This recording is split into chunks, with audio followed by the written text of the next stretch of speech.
do the overhead squat on the wall. So this one's going to be a little bit different in that we're going to be putting our feet on the wall and our back is going to be on the floor.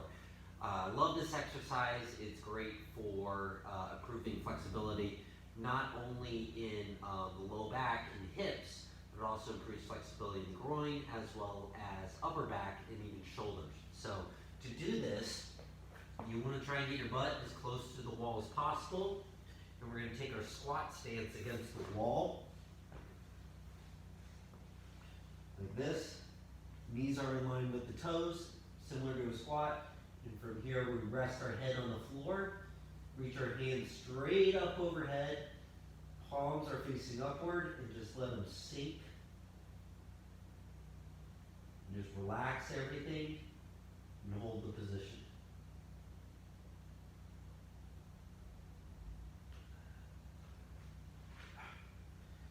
And that right there is the overhead squat on the wall.